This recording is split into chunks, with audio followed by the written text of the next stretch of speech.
आप सभी को जय मसीह की। प्रभु आप सभी को बहुत आशीष दे। तो आज एक छोटा सा टॉपिक है। हालांकि इस बात को कोई शायद समझता हो या ना समझता हो, या किसी ने इस बात को जाना हो या ना जाना हो, लेकिन फिर भी प्रार्थना करने का तरीका कुछ और हो, लेकिन बैकग्राउंड में कहीं ना कहीं ये चीज़ें काम करती थी। हमने इन चीज़ों को नोटिस किया है। तो ध्यान से समझना, प्रभु का आत्मा आज आपसे बात करेगा, लेकिन एक नई शुरुआत करना, ध्यान रखना, क्योंकि हमारा फर्ज है कि अपने मुंह को खोलना प्रार्थनाओं के लिए, क्योंकि खुदा ने हमारी खेती सींची है। और वचन में लिखा है, यदि हम दूसरों की खेती सींचेंगे तो हमारा परमेश्वर हमारी खेती सींचेगा। क्योंकि जो हम बोएंगे ना, तो परमेश्वर हमें उसका कई गुना मल्टीप्लाई करके ब्लेस करेगा, देगा, ज़रूरतों को पूरी करेगा, समय पर वो मेंह बरसाएगा। अब बात सारी ये है, बोना क्या है। अब बोना क्या है, हमें अपनी प्रार्थनाओं को बोना है। देखो ध्यान से समझना, जो इंसान धन नहीं बो सकता है, जो इंसान अपना अब लगता है कि भाई मेरे पास तो कुछ देने के लिए है नहीं प्रभु के राज्य में, लेकिन वो व्यक्ति जो कंगाल भी है ना, उसके पास कुछ नहीं है देने के लिए, यहाँ तक कि खाने तक के लाले पड़ रहे थे, प्रभु उससे एक चीज़ चाहता है, चाहे आपके पास खाने के लिए है या नहीं भी है, लेकिन आप प्रार्थना कर सकते हो। जब आप दूसरों की खेती सींचोगे ना, जिस चीज़ की आपको ज़रूरत है, उन बातों के लिए दूसरे ऐसे लोगों के लिए प्रार्थना कर सकते हो। जैसे आपका घर का रेंट नहीं निकल पा रहा, आपको नौकरी की ज़रूरत है, बिजनेस की ज़रूरत है, या आपके घर में कोई समस्या थी, कोई परेशानियाँ थी, कोई बीमारियाँ थी, वटेवर, तो उन चीज़ों के लिए आप दूसरे लोगों के लिए प्रार्थना कर सकते हो। जैसे मान लो कि अब मेरे को खांसी जुकाम था, है ना। अब मुझे इससे आज़ादी पाने के लिए मुझे, देखो, परमेश्वर से पश्चाताप तो करना ज़रूरी है, पश्चाताप करना ज़रूरी है, माफ़ी मांगना ज़रूरी, क्योंकि बिना गलती के कुछ नहीं हो सकता, है ना। और कोई भी परफेक्ट नहीं है। प्रभु ने कहा है, धर्मी चाहे 7 बार गिरे तब भी वह उठ खड़ा होगा, क्योंकि यहोवा उसे संभालता है। प्रभु ने कहा है, मैं तुझे उठाकर खड़ा करूंगा, मैं तुझे चलाऊंगा, तेरे संग संग चलूंगा। लेकिन कई बार हमारी गलतियों के कारण हम गिर जाते थे, है ना। सबसे पहले क्या करना है, अपनी गलतियों का पश्चाताप करना है, क्योंकि इससे एक बात हमें सीखने के लिए मिलती है कि ऐसे उदाहरण के तौर पर, जैसे अब मैंने किसी के लिए प्रार्थना कर दी है, मैंने किसी ऐसे व्यक्ति के लिए प्रार्थना कर दी जिसको कोविड था, या किसी को खांसी जुकाम था, है ना, या कोई भी प्रॉब्लम थी उसको, लेकिन मैंने दिल से प्रभु से ना तो पश्चाताप किया और ना तो मैंने अपनी गलती की माफ़ी मांगी, जिस गलती के कारण मेरे जीवन में जो समस्या हुई, और या फिर किसी भी तरीके से ना तो मैं पश्चाताप करके प्रार्थना कर रहा, ना तो माफ़ी मांग कर प्रार्थना कर रहा प्रभु से, और ना ही मैंने अपने आप को प्रभु की रक्षा और सुरक्षा में कवर किया, है ना। समझना, क्योंकि जब हम दूसरों के लिए प्रार्थना करते हैं ना, सामने वाला तो आज़ाद हो जाता है, लेकिन उसकी दुष्ट आत्मा जब निकलती है तो वो कहाँ जाती है। ध्यान रखना, ये दुष्ट आत्मा वापस अटैक ना होने पाए, जो प्रार्थना कर रहा है उसके ऊपर अटैक ना होने पाए, सामने वाले व्यक्ति में से। तो उन चीज़ों में कुछ बातों का ध्यान रखना ज़रूरी है। देखो, जिनका जीवन बहुत सामर्थी और बहुत आत्मिक है, बहुत पवित्र आत्मा की सामर्थ्य से, अभिषेक और ताकत से, अनुग्रह से, वचनों की परिपूर्णता से भरा हुआ है, तो शैतान तो उसको छू ही नहीं सकता है, चाहे वो यीशु के लहू में ढापे या ना ढापे, क्योंकि उनको युद्ध करने आ गया है। लेकिन ये बातें हम सभी लोगों के लिए है, इसीलिए है क्योंकि अगर मान लो जैसे कोई नया विश्वासी है, अब उसको नहीं पता है, या हम पुराने विश्वासी हैं, लेकिन फिर भी अगर हमारा जीवन इतना प्रार्थना आराधना का नहीं है, हम संसार में सम्मिलित होते हैं, संसार में रहते हैं, लेकिन हमारे कारोबार भी संसार के, हमारे कुछ लोग विश्वास में, कुछ लोग नहीं है, कुछ परिवार के विश्वास में, कुछ नहीं है, लेकिन फिर भी ऐसी कंडीशंस में ना कहीं जाने और अनजाने में जानबूझकर हमसे पाप हो जाते थे। अगर हम ऐसी कंडीशन में किसी के लिए प्रार्थना करें तो दुष्ट आत्मा का अटैक होने के चांसेस है। ध्यान रखना कि जैसे मान लो मैंने किसी खांसी जुकाम वाले व्यक्ति के लिए प्रार्थना करी, उसका खांसी जुकाम ठीक हो गया, लेकिन वो खांसी जुकाम या खांसी या कोई दर्द पीड़ा हल्का फुल्का मेरे दर्द शुरू हो गया। क्यों? क्योंकि वो दुष्ट आत्मा का अटैक था, वो किसी भी रूप में मेरे हुआ। अब वो क्यों हुआ? क्योंकि मैंने, जो मेरा जीवन था वो मेरा इतना प्रार्थना का जीवन नहीं है, आराधना का जीवन नहीं है, पवित्रता का जीवन नहीं है। और दूसरा, दिन प्रतिदिन अगर मेरे से गलतियां हो भी रही थी तो मैं पश्चाताप भी नहीं कर रहा, है ना, पश्चाताप भी नहीं कर रहा। तो इन चीज़ों के कारण वो दुष्ट आत्मा का अटैक मुझ पर हुआ, है ना। अगर मेरा प्रार्थना का जीवन रहे, आराधना का जीवन रहे, और मतलब कहने का कि अगर मैं प्रभु का समय दूं, कम से कम अगर एक दिन में मैं 2.5 से 3 घंटे 4 घंटे अगर मैं प्रभु से प्रार्थना में लगा रहा हूँ, तो उससे भी हमारे ज़िंदगी में एक अभिषेक आता है, जिससे हमारा जीवन धीरे धीरे करके प्रार्थना का होने लगता है। और उसी के साथ साथ अगर हमारा जीवन पवित्रता, मतलब परमेश्वर का डर रखते हुए, अगर हम परमेश्वर के भय मानकर हम परमेश्वर के मार्गों पर चले, संसार का सदृश्य ना बन के, वरन हम परमेश्वर की इच्छा के अनुसार चले, तो उसके कारण हमारा जीवन पवित्रताई में चलता है। ठीक है, ये 2 चीज़ हो गई। और पवित्रताई में चलने के कारण है ना, हमें एक अभिषेक मिलता है और शैतान हमें छू नहीं सकता है। ध्यान रखना, क्योंकि शैतान इन चीज़ों से नफरत करता है कि इंसान पवित्र क्यों है, क्योंकि आज्ञा ना मानने वालों के जीवन में शैतान काम करता है, जो पवित्रताई का जीवन जी रहा है उसके जीवन में काम नहीं करता है। ध्यान रखना, क्योंकि यीशु मसीह पवित्र आत्मा की सामर्थ और पवित्रताई से परिपूर्ण था। शैतान आया तो था, लेकिन शैतान काम नहीं कर सका यीशु के जीवन में। ध्यान रखना, शैतान कई बार आता है, लेकिन वो काम करने का मौका उसको मनुष्य खुद देता है, क्योंकि ऐसा साफ लिखा है कि और शैतान को अवसर मत दो। ध्यान रखना इन बातों का। तो इसीलिए पहला हमें पश्चाताप करना जरूरी, प्रभु इस पल तक भी जो भी मुझसे गलतियां हुई मुझे माफ करना।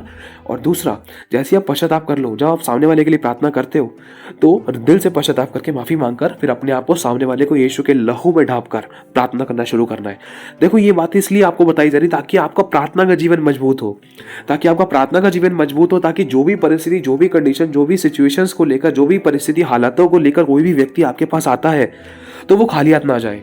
आप चाहे सड़क पे हो, चाहे घर में हो, चाहे घर के बाहर हो, चाहे कोई आपको फोन कॉल कर रहा है ना, जब भी आपकी किसी ऐसे व्यक्ति से बात होती है जो किसी प्रकार की समस्या से ग्रसित है, तो आप उसके लिए प्रार्थना कर सकते हो।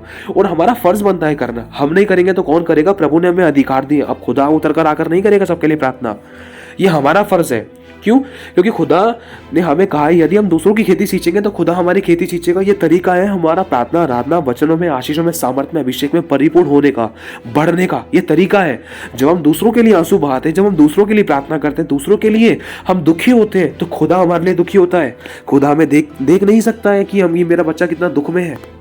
ये सच्चाई है, ये गहरी बात है मेरे भाई और बहन। ये तरीके हैं कुछ, इसीलिए ये बातें आज आपको बताई जाएंगी कि अगर कोई भी व्यक्ति आपको किसी भी परेशानी या किसी भी समस्या से ग्रसित दिखाई देता है, अगर आप उसके लिए प्रार्थना करते हो, चाहे भले ही 2 शब्दों की प्रार्थना कर रहे हो, लेकिन उन चीजों को याद, कुछ बातों को याद रखते हुए आपको प्रार्थना करनी है। क्योंकि देखो जिस संसार में हम लोग हैं, मैं यहाँ पर सभी की बात नहीं कर रहा हूँ, क्योंकि कुछ परमेश्वर के अभिषेक ऐसे भी हैं जिन्होंने शैतान पर पूरी तरीके से जय पाई है और जयवंत जीवन जी रहे हैं। शैतान उनको छू नहीं सकता है, वरन शैतान उनकी गवाही देता है कि मैं उसके पास नहीं जा सकता। ऐसी गवाही हमारे पास है, ये सच्चाई है। और दूसरा, क्योंकि और कुछ लोग, जैसे मान लो हम नॉर्मल विश्वासी, कुछ समय हुआ है, 4-5 साल, 6 साल, 8 साल, 10 साल, और इतना वचन का ज्ञान नहीं है, समझ नहीं है, कई बार वचन में नहीं बैठ पाते, आराधना प्रार्थना नहीं कर पाते, प्रभु के साथ समय नहीं बिता पा रहे हैं, तो ऐसे लोगों के साथ कई बार ऐसी सिचुएशन होती थी कि जाने और अनजाने में, जानबूझकर, कभी ना चाहकर भी पाप हो जाते थे। अगर ऐसी पाप वाली परिस्थिति में अगर हम किसी के लिए प्रार्थना करें तो सामने वाला तो छुटकारा पा जाएगा, क्योंकि यीशु के नाम में सामर्थ्य है। लेकिन वो अटैक अपने ऊपर हो सकता है। लेकिन अगर हम पश्चाताप करके, माफी मांगकर, यीशु के लहू को अपने ऊपर लगाकर, एक छोटी सी प्रार्थना करके, जैसे मान लो उदाहरण के तौर पर मेरे सामने एक भाई है, अब उसको सर में दर्द था, अब उसने मेरे पास कॉल किया या वो घर पर आया, ठीक है, अब मेरे से गलती होगी, मैंने थोड़ी देर पहले गुस्सा कर दिया, मैंने गाली बक दी किसी को, या मेरे मुंह से गाली निकल गई, मैंने चोरी कर दिया, झूठ बोल दिया, बुराई कर दी, मेरे से पाप हो गया, क्योंकि मैं इतना वचनों, प्रार्थना और आराधना में इतना मेरा जीवन नहीं है। लेकिन फिर भी एक सामने से व्यक्ति मेरे पास आया अपनी प्रार्थना कराने के लिए कि ब्रदर शैंगी, आप है ना प्रार्थना कर दो, आप मेरे लिए प्रार्थना कर दो प्लीज, मेरे ना सर में दर्द हो रहा था। मैंने कहा ठीक है, वो प्रार्थना करता हूँ। तो अगर मैं उसके लिए प्रार्थना करूँ तो उससे पहले मुझे छोटी सी एक लगभग मान लो 5 सेकंड की प्रार्थना अपने लिए करना जरूरी है। कैसे? प्रभु यीशु मसीह, मुझसे इस पल तक जो भी गलतियां हुई हैं किसी भी तरीके से, तेरे लहू से मुझे धो दे। मैं अपनी गलती को मानता हूँ और मुझे छोड़ने में मेरी मदद कर उन गलतियों को। तेरे लहू से मुझे धो दे यीशु मसीह। मैं पश्चाताप करता हूँ, माफी मांगकर आगे बढ़ता हूँ। फिर उसके बाद अब दूसरे व्यक्ति के लिए प्रार्थना करनी है। ठीक है, कैसे? कि प्रभु यीशु, अपने आप को, इस भाई को तेरे लहू के बारे में कवर करता हूँ, क्योंकि यीशु का लहू रक्षा और सुरक्षा प्रदान करता है हमें।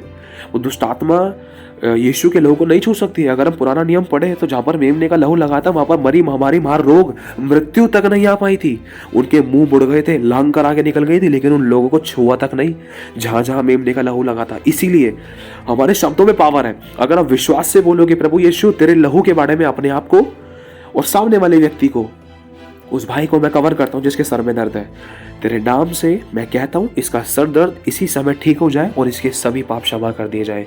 तेरे लहू से इसको भी धोकर शुद्ध करने के लिए धन्यवाद करता हूँ। यीशु के नाम से इस प्रार्थना को मांगते हैं, आमीन। बस ये प्रार्थना करना बहुत जरूरी है, क्योंकि उसके सर में दर्द था तो उसके सर के दर्द को खत्म करने के लिए आपको 2 शब्द बोलने, प्रभु उसका सर दर्द खत्म हो जाए। एक तो ये वाला बोल सकते हैं और दूसरा ये बोल सकते हैं, प्रभु यीशु तेरे नाम से चंगा हो जाए, क्योंकि तूने कोड़े खा लिए, चंगा हो चुका है। सिर्फ ये 2 शब्दों की प्रार्थना, लगभग इसमें लगेगा आपको 30 से 35 सेकंड लगेंगे। इतनी सी प्रार्थना के द्वारा सामने वाले की जिंदगी में सांस आएगी। ये सच्चाई है, हमें पता है, हम जानते हैं, हम विश्वासी लोग हैं, हमें पता है कि हमारे शब्दों में कितनी पावर है। ये बात शैतान भी जानता है, लेकिन शैतान एक विश्वासी का, एक प्रार्थना के योद्धा व्यक्ति का, परमेश्वर के सामर्थी जन का मुंह रोकता है। एक एक शैतान परमेश्वर के विश्वासियों का मुंह रोकता है ताकि ये दूसरों के लिए मुंह ना खोले। अगर दूसरों के लिए नहीं खोलेंगे तो इनकी जिंदगी में भी काम नहीं होगा। ये खुद भी दुखों में, कलेशों में, बीमारी, परेशानियों में खिंचते चले जाएंगे, धीरे धीरे करके खुदा को छोड़ देंगे और लास्ट में बोलेंगे खुदा तेरे पास आने के बाद तो मुझे कुछ मिला ही नहीं। अरे मिलेगा कैसे? जब हमने दूसरों की खेती सींचेंगे तभी तो मिलेगा। ये थोड़ी ना कि यहाँ चर्च आना और 10वां हिस्सा ऑफरिंग टाइप देना, अपने हिस्से का काम कुछ नहीं करना, बस हमें ये दिखा रहे हैं कि हम संडे संडे चर्च आ रहे हैं। प्रभु दान 10वें हिस्से, देखो वचन में लिखा है वो बलिदानों से उतना प्रसन्न नहीं होता जितना कि अपनी बात के माने जाने से प्रसन्न होता है। उसकी बात यह है अपने भाई से अपने समान प्रेम कर। अगर कोई भाई, कोई समस्या रूपी व्यक्ति, किसी भी चीज को लेकर कोई व्यक्ति अपनी समस्या को लेकर हमारे पास आए तो हमें उसके लिए शब्द बोलकर प्रार्थना करनी है। और प्रार्थना का तरीका ये है जो आपको अभी बताया है।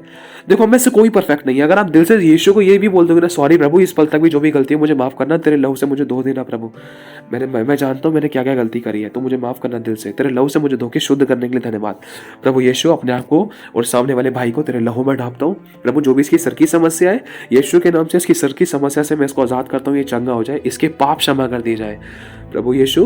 तेरे नाम से, तेरे कोड़े खाने से ये व्यक्ति चंगा हो चुका है। यीशु मसीह के नाम से मैं तेरा धन्यवाद करता हूँ। यीशु के नाम से इस प्रार्थना को मांगता हूँ, आमीन। आप ये प्रार्थना कर सकते हो।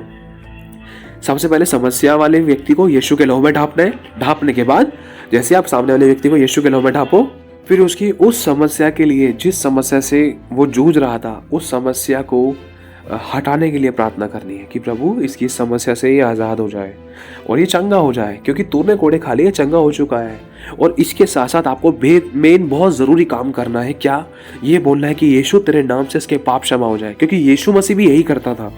देखो आज हम यीशु मसीह के चेले हैं, उस पर विश्वास करते हैं। उसने अपने चेलों को अधिकार दिया है, हम उसके बेटा और बेटी हैं। उसने हमें अधिकार दिया। अगर हम उसके सच्चे चेले हैं ना, तो हमारे पास ये अधिकार है कि हम दूसरे के पाप क्षमा कर सकें। ये अधिकार किसी को नहीं है, धरती पर किसी को अधिकार नहीं मिला। ये अधिकार सिर्फ यीशु के चेलों को है। और हमारे पास ये अधिकार है कि अगर हम जिसके पाप क्षमा करेंगे उसके पाप क्षमा कर दिए गए हैं, जिसके पाप रख दे उसके पाप रख दिए गए हैं। और पापों ही के कारण इंसान की भलाई नहीं होती, पाप का फल है मृत्यु, ध्यान रखना। और पापों ही की वजह से इंसान की जिंदगी में कमी, घटी, बीमारी, परेशानी, लड़ाई, दंगा, मौत, एक्सीडेंट्स, झगड़ा, कलेश, वाद विवाद, ये सभी समस्याएं, हर वो बात जो शैतानी है वो काम करती है। ध्यान रखना। देखो यीशु मसीह ने कई रोगियों को देखा, उन्होंने ये भी कहा कि जा तेरे पाप क्षमा हो गए। जैसे ही यीशु ने उसकी जड़ को पकड़ा, क्योंकि देखो आज उदाहरण के तौर पर अगर कोई बीमार व्यक्ति है, वो मेरे पास आया, मैंने उसकी बीमारी के लिए प्रार्थना कर दी, यीशु के नाम से बीमारी ठीक हो जाए, उसकी बीमारी ठीक हो गई, लेकिन जो पाप उसके अंदर अभी भी पनप रहा था, उस पाप के द्वारा उसको कोई और बड़ी बीमारी लग सकती है। ध्यान रखना, क्योंकि वो बीमारी उस सेपरेट बीमारी से आजाद हुआ है, लेकिन पाप से आजाद नहीं हुआ है। पाप से आजाद करने के लिए हमें मुंह से उसके पापों को क्षमा करना होगा, यीशु का लहू उसके ऊपर लगाना होगा, उसके लिए क्षमा मांगनी होगी। क्योंकि प्रभु का वचन कहता है, यदि मेरी प्रजा के लोग जो मेरे कहलाते हैं, यदि वो मेरी ओर फिरे, तो मैं स्वर्ग से सुनकर उनका पाप क्षमा करूंगा और उनके देश को ज्यों का त्यों कर डालूंगा। मतलब प्रभु साफ कह रहा है, मतलब हमें परमेश्वर ने कहा है कि हम दूसरे के ब्याह पर क्षमा मांग सकते हैं। अगर हम माफी मांगेंगे तो क्या परमेश्वर माफ नहीं करेगा? प्रभु ने कहा है, जब जब तू अपने गुनाहों को मेरे पास आके मान लेगा, मैं तुझे क्षमा कर दूंगा, तेरे पापों को, गुनाहों को, अपराधों को इतना दूर कर दूंगा जितना कि पूरब से पश्चिम दूर है। देखूंगा भी नहीं, अपनी पीठ के पीछे फेंक दूंगा और अपने लहू से धोकर तुझे पाक और साफ कर दूंगा, तुझे नया बना दूंगा। ये प्रभु ने कहा है। प्रभु ने कहा, यदि तू अपने अपराध छिपा रखेगा तो तेरा काम कोई सफल नहीं होगा, परंतु उनको मान लेगा और छोड़ भी देगा तो तुझ पर दया की जाएगी। तो उस दया को पाने के लिए परमानेंटली, हमेशा हमेशा के लिए, उन समस्या, कलेशों से, बीमारी से छुटकारा पाने के लिए पापों की क्षमा होना जरूरी है। अब ये हमारे पास, ये हमारे हक में प्रभु ने दिया है, चेलों के हक में दिया है। ध्यान रखना, अगर कोई भी व्यक्ति है उसके पापों को क्षमा जरूर करना। भले ही आज वो व्यक्ति जिंदा है, लेकिन क्या पता कल अगर व्यक्ति वो सो भी गया, मतलब खत्म, उसने पृथ्वी का जीवन समाप्त भी कर लिया, उसके पापों की क्षमा होने के कारण है ना, वो स्वर्ग लोक में जाएगा, अब्राहम पिता की गोद में। ये सच्चाई है। ऐसी गवाहियां भी हमारे पास हैं कि जिन लोगों ने मरते दम तक, मरने से पहले आखिरी सांसों में उन्होंने पश्चाताप किया, माफी मांगी, उनके पाप क्षमा किए गए, तो प्रभु ने उन पर दया करी। जैसे मान लो हमारे पास 2 डाकू थे, यीशु मसीह के, एक दाएं एक बाएं। एक ने तिरस्कार किया, यीशु मसीह का मजाक उड़ाया, और दूसरे डाकू ने क्या बोला, हे परमेश्वर, ये कहा कि हम तो अपने किए हुए की सजा पा रहे हैं, लेकिन यीशु तूने तो कुछ भी गलती नहीं की, हम तो अपने किए हुए की सजा पा रहे हैं यहाँ पर। प्रभु यीशु, जब तेरा राज्य आए तो मेरी सुधि लेना, मुझे याद रखना।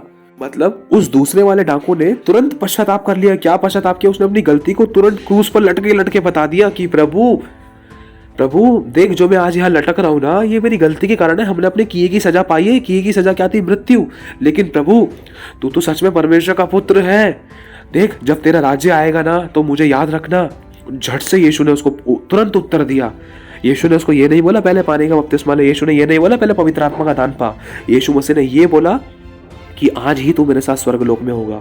स्वर्गलोक बोला, स्वर्ग नहीं बोला, ध्यान रखना। स्वर्गलोक वो जगह है जहाँ पे परमेश्वर में जो सोती हैं आत्माएं, जो प्रभु के लोग सोते हैं, वो वहां पर विश्राम करते हैं। जहाँ पर अब्राहम है, इसहाक, याकूब है, जहाँ पर परमेश्वर के वो पुराने लोग हैं, जहाँ परमेश्वर के विश्वासी लोग हैं, जो सच में विश्वास योग्य रहे, आखिरी सांस तक विश्वास योग्य पाए गए हैं, वो लोग वहां पर हैं। ये नहीं कि मैंने क्रूज का लॉकेट पहन लिया, चर्च आना जाना हो गया, मेरा सब कुछ कर रहा हूँ, लेकिन मैं प्रेम नहीं रख रहा, प्रभु के आगे के अनुसार, इच्छा के अनुसार नहीं चल रहा, जैसा वो चाहता है वैसा नहीं कर रहा, और मैं व्यभिचार में लिप्त हूँ, गलत और गंदे कामों में लिप्त हूँ, खून कर रहा हूँ, चोरी कर रहा हूँ, झूठ बोल रहा हूँ, चुगली, दोष लगाना, विरोध, फूट, विधर्म, ढा, मतवालापन, लीला क्रीड़ा, सब प्रकार की बुराइयों से लिप्त हूँ, लड़कियों के साथ सोना, व्यभिचार करना, गलत और गंदे काम करना, ऐसा व्यक्ति कहाँ जाएगा स्वर्ग? वचन सबके लिए एक सा है। पाप चाहे छोटा हो चाहे बड़ा हो, अगर हम पश्चातापी हृदय रख के प्रभु के पास आते, प्रभु क्षमा करता है। अगर गलती को मानकर छोड़ दें तो दया की जाएगी, ऐसा लिखा है। तो अब बात सारी ये है कि अगर हम किसी भी व्यक्ति के लिए प्रार्थना कर रहे हैं, उनके पापों को क्षमा करना जरूरी है। प्रभु यीशु तेरे नाम से इसके पाप क्षमा कर दी जाए, जिस पाप के कारण इसकी जिंदगी में ये बीमारी आई है, ये समस्या आई है, तेरे नाम से इसके पाप क्षमा कर दी जाए। यीशु तेरे लहू से इसको धो दे। ऐसे प्रार्थना करके यीशु के नाम से प्रभु तेरा धन्यवाद कर दे, तूने सब कुछ कर दिया। यीशु के नाम से इस प्रार्थना को मांगते हैं, आमीन। आप इस प्रकार से प्रार्थना कर सकते हो। देखो, अभी लास्ट में एक छोटा सा एग्जांपल आपको बताया जाएगा। प्रभु का वचन एक बात और कहता है, देखो, हमें से कोई भी परफेक्ट नहीं, हम सब संसार में सम्मिलित थे, संसार में लिप्त थे, वे विचार में पड़े थे, गलत और गंदे कामों में पड़े थे, खुदा के नाम को कभी जाना नहीं, दुनिया भर का पूजा पाठ किया, लेकिन मन की बुराइयां कभी खत्म नहीं हुई। गंदे से गंदा पाप किया, बढ़िया से बढ़िया अच्छाई करने की कोशिश करी, लेकिन सब कुछ मैले चिथड़ों के समान था। क्यों? क्योंकि खुदा को नहीं जाना था, खुदा के काम के, खुदा के वचन के अनुसार नहीं करते थे। लेकिन खुदा एक बात कहता है कि यदि हम अपने पापों को मान लें और छोड़ भी दें तो हम पर दया की जाएगी। मैं ये नहीं कह रहा कि मैं परफेक्ट हूं, मैं ये नहीं कह रहा कि मैं सर्वसिद्ध हूं, लेकिन मैं एक बात कहता हूं, मुझसे चाहे जितनी भी गलती हो जाए, जैसे ही मैं अपने प्रभु के आगे गलती को मानता हूं तो मेरा प्रभु तुरंत मुझे क्षमा करता है। मैं एक बात कहता हूं कि जैसे ही मुझसे कोई भी गलती हो जाती थी, मैं दिल से उस बात का पश्चाताप करता हूं तो मेरा प्रभु मुझे सीने से लगाता है, मुझे क्षमा करता है, मेरे आंसू को पोंछता है, और वो अपने वचन को पूरा करता है। मेरा बेटा गिर गया, कोई बात नहीं, वो बदलना चाहता है ना, तो मैं बदलूंगा उसको। अगर वो नहीं बदलना चाहता तो मैं कैसे बदल सकता हूँ? जब उसने देखा कि मेरे बेटे बदलना चाहते हैं, मेरी बेटी बदलना चाहती है, वो रोती है, बिलखती है, आंसू बहाता है, पश्चाताप है अपनी गलती का, छोटी सी गलती की इतना रो रहा है, इतनी रो रही है, अरे मेरी बेटी रो मत, कोई बात नहीं, गलती हो गई, गिर गई, कोई बात नहीं, क्षमा करता हूं, मैं दिल से तुझे माफ करूंगा। इसीलिए कभी गिल्टी कॉन्शियस मत लेकर आना, हमारा प्रभु माफ करता है, क्षमा करता है दिल से। पश्चाताप करना है, बस हमें अपने हिस्से का काम करना है, ताली दो हाथ से बजती है। क्योंकि मेरे भाई और बहनों, प्रभु ने क्षमा करना सिखाया है, क्योंकि यीशु मसीह ने क्रूस पर यही कहा, हे पिता ने क्षमा कर। और यीशु ने यह भी कहा है, यदि तेरा भाई अपराध करे तो उसको कितनी बार माफ करना है? प्रभु ने कहा 7 बार के 70 गुना, मतलब 7 बार, 7 दिन, 7 समय, 7 सेकंड, कभी भी किसी भी समय वो पापों गलतियां कर रहा है तो उसको तुरंत क्षमा करना है। क्यों? क्योंकि हम भी पिता से यही इच्छा रखते हैं कि पिता तू हमारे हर पाप को क्षमा करना, हमारी गलती को माफ करना, उन गलती के कारण कभी हम नरक ना जाए, अधोलोक ना जाए, कभी हम कोई दंड ना भोगे। प्रभु हमारे उन पापों गुनाह अपराधों को क्षमा करना। यीशु आपके लहू से हमें धो दे और हमें बुराई से बचा ले, पापों से बचा ले, गलत और गंदे काम और गलत और गंदी आदतों से बचा ले, हमें छुड़ा ले। हम अपने आप से नहीं कर सकते, पवित्र आत्मा हमारी मदद करो। प्रभु से अगर मांगेंगे तो प्रभु जरूर देगा। ठीक है, तो मेन पॉइंट पर आते हैं। जैसे मान लो कोई भी भाई है, उस भाई को सर में दर्द था, है ना, अब वो भाई मेरे पास आया, मैंने कहा, वो भाई कह रहा है, भाई शैंकी ब्रदर मुझे ना सर में दर्द था, आप मेरे लिए प्रार्थना कर दो। मैंने कहा ठीक है, मैं आपके लिए प्रार्थना करता हूँ। और छोटी सी प्रार्थना मैंने करी, अब प्रभु यीशु मसीह अपने आप को, इस तेरे बेटे को तेरे लहू में ढांपता हूँ। प्रभु सबसे पहले मैं अपनी गलतियों की माफ़ी मांगता हूँ, जो भी गलती मुझसे अब तक हुई है मेरे शब्दों से किसी भी प्रकार से, प्रभु जाने और अनजाने में, यीशु तेरे लहू से मुझे धो दे और मुझे माफ़ कर, मैं क्षमा मांगता हूँ। प्रभु मैं इस तेरे बच्चे के लिए प्रार्थना करता हूँ, तेरे लहू में इस बच्चे को भी ढांपता हूँ, कवर करता हूँ तेरे नाम से। प्रभु इस तेरे बच्चे की सभी गलतियाँ क्षमा कर, इसके सभी पापों को क्षमा कर, जिस पाप के कारण इसके शरीर में जो भी समस्या हुई थी, इसको जो बीमारी लगी या इसके सर में दर्द हुआ, जिस भी गलती के कारण हुआ, प्रभु यीशु तेरे नाम से इसके वो सभी पाप क्षमा कर दिए जाए। तेरे लहू से इसको धो दे। यीशु तेरे नाम से इसका सर दर्द खत्म हो जाए। यीशु क्योंकि तूने कोड़े खा लिए, चंगा हो चुका है। यीशु के नाम से मैं इसको चंगा करता हूँ, ये चंगा हो जाए। मैं तेरा धन्यवाद करता हूँ, तूने प्रार्थना को सुना। यीशु मसीह के नाम से इस प्रार्थना को मांगता हूँ, आमीन। ये एक छोटा सा तरीका है प्रार्थना करने का। इसमें आप नॉर्मल छोटे शब्द भी बोल सकते हो, जैसे उदाहरण के तौर पर प्रभु यीशु अपने आप को, इस भाई को तेरे लहू में ढांपता हूँ। यीशु तेरे नाम से प्रभु मुझसे इस पल तक जो भी गलतियां हुई पहले मुझे माफ़ करना। यीशु तेरे लहू से मुझे धो दो। और प्रभु इस भाई से जो भी गलती हुई इसके भी पापों को क्षमा कर, तेरे लहू से इसको धो दो। यीशु तेरे नाम से इसके पाप क्षमा कर दी जाए। जो भी इसका सर दर्द है यीशु के नाम से सर दर्द ठीक हो जाए, क्योंकि तूने कोड़े खा लिए, चंगा हो चुका है। यीशु के नाम से इस प्रार्थना को मांगता हूँ, आमीन। ऐसे भी कर सकते हैं नॉर्मली। ये तरीके हैं। जैसे ही आप प्रार्थना करो, प्रार्थना करने के बाद अपने आप को यीशु के निर्दोष लहू से जरूर धोना, ठीक है। ध्यान रखना, क्योंकि इन चीजों को भी हमने नोटिस किया है। देखो, बात उनकी नहीं हो रही जो परमेश्वर के बड़े बड़े अभिषिक्त हैं। उन्होंने युद्ध करना सीखा है, उन्होंने जंग लड़ना सीखा है, उन्होंने भी बहुत कोई भी परमेश्वर का ऐसा अभिषिक्त नहीं जिसके ऊपर दुष्ट आत्मा का अटैक ना हुआ हो। मेरे भाई और बहनों, इस बात को कभी मत भूलना।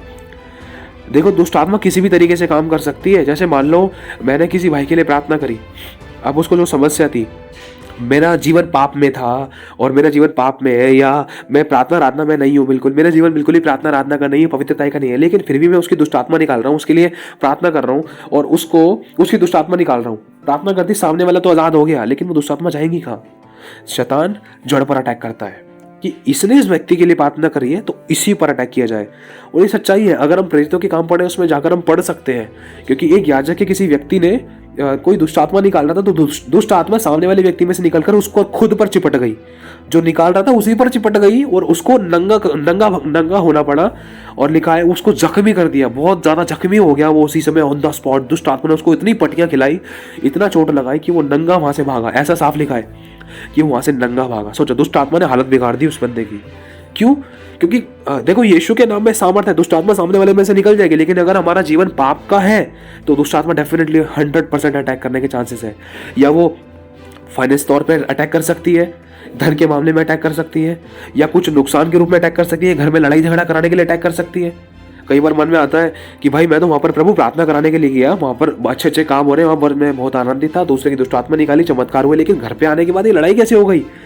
अरे भाई, लड़ाई होने का कारण है एक, ऐसे नहीं होगी। शैतान छू नहीं सकता, हम खुद अवसर देते हैं। ज्ञान नहीं है उसकी बात अलग है, लेकिन जब हमें मालूम पड़ जाए उस बातों को हमें खासकर ध्यान रखना है ना। हमारा प्रार्थना और आराधना का जीवन अगर सही है तो ही हम दुष्ट आत्माओं को निकाले। ये दुष्ट आत्मा निकालने का काम कोई छोटा मोटा नहीं है। कई बार हमने ऐसी भी गवाहियां सुनी है, दूसरे के अंदर से दुष्ट आत्मा निकाल दी, बंदा खुद ग्रसित हो गया। दूसरों की दुष्ट आत्मा को निकालने के लिए गया, बंदा खुद ग्रसित हो गया, फिर खुद बंदे का प्रार्थना का आराधना का जीवन अच्छा भला भी खराब हो गया। एक सच्ची गवाही है, ऐसा शॉर्ट में थोड़ा बहुत मेरे साथ हुआ था। कुछ टाइम पुरानी बात, 1-1.5 साल पुरानी बात है, मेरे साथ हुआ था। वो दिन कैसे कटे थे, आंसुओं के साथ, रो रो कर भिलक भिलक कर कटे थे। मैं प्रार्थना में नहीं बैठ पाता था। सिर्फ एक छोटे से बच्चे के पैरों को पकड़ के मैंने प्रार्थना की थी, और मेरा जीवन इतना पवित्रता का नहीं था। कोशिश करता था लेकिन गिर जाता था, कंट्रोल नहीं होता था। कई बार कुछ बुराइयां थी, धीरे धीरे करके प्रभु ने निकाली। समय लगा। अनुभव बता रहा हूं मेरे भाई और बहनों, दुष्ट आत्मा के अटैक क्यों होते हैं? अटैक इसीलिए होते हैं कि सामने वाले का जीवन अगर पवित्रताई का नहीं है तो अटैक होना डेफिनेटली है। चाहे वो धन के मामले में अटैक करे, चाहे वो घटी के रूप में अटैक करे, चाहे वो एक्सीडेंट के रूप में अटैक करे, चाहे वो चोट लगने के रूप में अटैक करे, चाहे कोई सर दर्द, पेट दर्द, हाथ दर्द, मुंह दर्द के रूप में अटैक करे, चाहे कोई नुकसान के रूप में अटैक करे, चाहे घर में लड़ाई झगड़ा कराने के रूप में अटैक करे, चाहे किसी को किसी के विरोध में कराने के रूप में अटैक करे, चाहे कुछ भी नुकसान, किसी प्रकार की कोई ना कोई चीज को लेकर अटैक कर सकता है। ये चीज 24 घंटे में नजर आ जाती है। इस बातों को मत भूलना। अगर 24 घंटे में अगर ऐसा हुआ है ना, तो ये मत सोचना कि परमेश्वर ने आपके साथ ऐसा किया है। बस ये सोचना कि जो गलती होगी प्रभु, जिस गलती के कारण ये नुकसान हुआ, मुझे पता है मेरी गलती के कारण शैतान को मौका मिला होगा। प्रभु मुझे माफ कर, और मेरे परिवार को, इन लोगों को भी क्षमा कर, तेरे लहू से इनको धो दे, मुझे भी धो दे। और जो भी मेरा शैतान ने चुराया है, शैतान को बांध कर नष्ट करता हूँ, अधलोक के कुंड में कैद करता हूँ। अपने मुंह से अंगीकार करना, शैतान को हराना, शब्द बोलना, जितने शब्द बोलने हैं शैतान के विरुद्ध में बोलना, जो आप बोल सकते हो।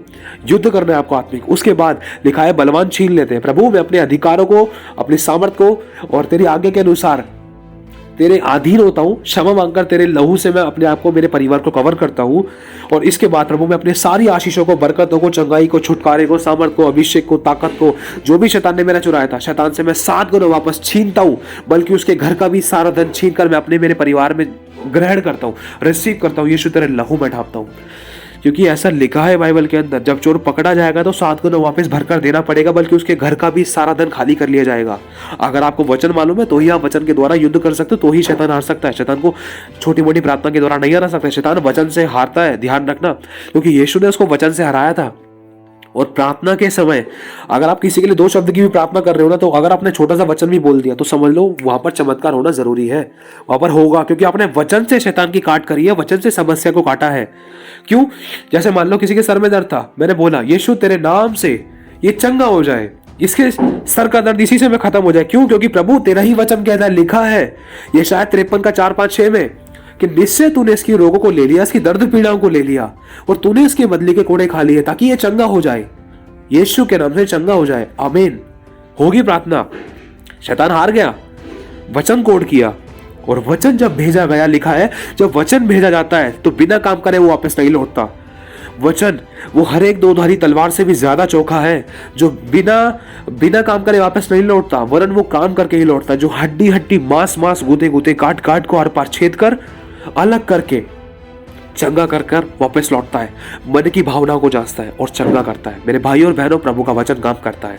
वचनों को हमें जरूर बोलना है प्रार्थना करते समय, क्योंकि अगर वचन नहीं है तो प्रार्थना खोखली है। अगर प्रार्थना में हमारे वचन है कि वचन ये कहता है, शैतान सुन ले, वचन में लिखा है, ये लिखा है, वो लिखा है, क्योंकि यीशु ने भी शैतान को ऐसे ही उत्तर दिया और शैतान पटकी खाकर गिर गया, दोबारा नहीं आया। शैतान ने आने की कोशिश तो करी, भरवाने की कोशिश तो करी, लेकिन यीशु वचनों से भरा हुआ था, लेकिन गिरा नहीं सका यीशु को।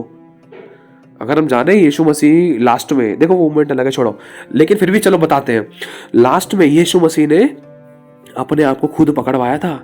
ध्यान रखना इस बात का, यीशु मसीह ने यहूदा को खुद बोला था, क्योंकि यीशु के वचन कहता है, यीशु ने साफ बोला कि मुझे प्राण लेने का अधिकार है, मुझे प्राण देने का अधिकार है। इसीलिए यीशु मसीह ने लास्ट में कहा, हे पिता, मैं अपनी आत्मा तेरे हाथों में सौंपता हूं। क्यों?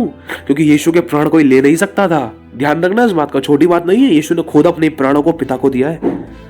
यीशु मसीह ने खुद अपने आप को पकड़वाया। यीशु चाहता तो 12 पलटनों को बुलाकर पिता से बोलकर तुरंत हल्ला बोल करवा सकता था, तुरंत लड़ाई झगड़े करवा सकता, तुरंत सपाचट करवा सकता था, क्योंकि एक स्वर्गदूत के द्वारा 1,85,000 लोगों को मारना आसान था खुदावंत के लिए। उन शत्रु को मारना आसान था, क्योंकि पुराने समय में जब यरूशलेम पर चढ़ाई करने के लिए जो परमेश्वर के लोगों के विरुद्ध में जो सेनाएं आ रही थी, तो उन सेनाओं को एक ही रात में खुदावंत ने अपने लोगों की दुहाई को सुनकर अपने लोगों को बचाने के लिए परमेश्वर ने सिर्फ एक ही स्वर्गदूत को भेजा, जिसने 1,85,000 लोगों को एक ही रात में मार डाला।